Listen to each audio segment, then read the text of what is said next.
कथित शराब घोटाले में अब सीएम केजरीवाल को नोटिस। अरविंद केजरीवाल को ईडी का नोटिस। ईडी ने पूछताछ के लिए बुलाया। दिल्ली सरकार और आम आदमी पार्टी के लिए बुरी खबर है, क्योंकि मनीष सिसोदिया, संजय सिंह के बाद अब आम आदमी पार्टी के मुखिया और दिल्ली के सीएम अरविंद केजरीवाल पर ईडी की जांच की आंच पड़ चुकी है।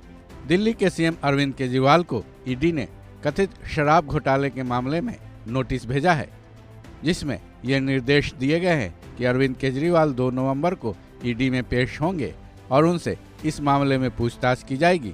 ईडी की इस नोटिस के बाद आप नेताओं में खलबली है, जिन्होंने ये साफ तौर पर कहा है कि ये सीएम केजरीवाल को गिरफ्तार करने की साजिश है।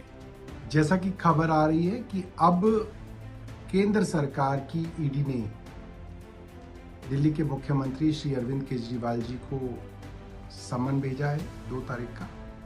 इससे ये बात साफ हो जाती है कि केंद्र सरकार का एक ही मकसद है, किसी तरीके से आम आदमी पार्टी को खत्म कर देना, और इसके लिए वो कोई कसर नहीं छोड़ रहे। किसी तरीके से कैसे भी फर्जी केस बना के मुख्यमंत्री अरविंद केजरीवाल जी को जेल में बंद किया जाए और आम आदमी पार्टी को खत्म किया जाए। भारतीय जनता पार्टी को आम आदमी पार्टी से डर लगता है। दिल्ली और पंजाब में हो रहे हर काम से डर लगता है। फ्री बिजली से डर लगता है, अच्छे स्कूलों से डर लगता है, मोहल्ला क्लिनिक से डर लगता है।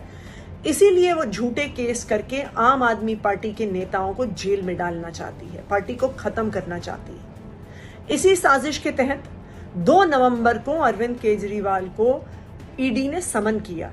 उन पे झूठा केस लगा के उनको गिरफ्तार करना चाहते हैं ईडी वाले, भारतीय जनता पार्टी वाले। पर मैं भारतीय जनता पार्टी को बता दूं कि हम जेल जाने से नहीं डरते, हम उनके झूठे केसेस से नहीं डरते। हम देश के लोगों के लिए, देश के हर आम आदमी के लिए काम करते रहेंगे। भारतीय जनता पार्टी और नरेंद्र मोदी का एकमात्र उद्देश्य यही है कि किसी भी तरीके से अरविंद केजरीवाल को खत्म किया जाए। पहले उन्होंने लीगल तरीके से चुनाव के माध्यम से खत्म करने की, रोकने की कोशिश की। इन्होंने दिल्ली में कोशिश की, ये फेल हो गए। फिर इन्होंने पंजाब में कोशिश की, ये फेल हो गए। और जब गुजरात में आम आदमी पार्टी गई, तब इनको समझ आना बंद हो गया कि इसको कैसे डील किया जाए। फिर इन्होंने सोचा कि लीगल तरीके से, ईमानदारी से केजरीवाल को हराना मुश्किल ही नहीं, नामुमकिन है। तो ये देश के लिए आज दुर्भाग्य है कि नरेंद्र मोदी जी जिस तरीके से देश की संस्थाओं को एक एक करके खत्म कर रहे हैं, इतिहास उनको कभी माफ नहीं करेगा। वहीं बीजेपी ने ईडी की इस नोटिस के बाद अरविंद केजरीवाल से इस्तीफे की मांग कर डाली है। बीजेपी प्रवक्ता आरपी सिंह ने क्या कुछ कहा, सुनिए। Well, it was an offing after the Supreme Court rejecting the bail of Mr. Sisodia.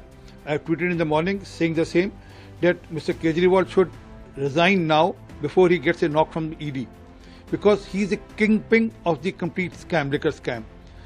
Court has accepted the money trail of 338 crore rupees and had said yes, there was a money trail, there was a scam. Now even there are officers who are gone on as approval and has said on record that every policy, every change in the policy, every comma and full stop was dictated by Mr. Kejriwal. It happened in front of Mr. Kejriwal. So Mr. Kejriwal drafted the policy benefiting the liquor mafia, and now he is being called on that. He will have to answer a lot of questions. It's better he resigns now, or we will have to wait till the time he is arrested.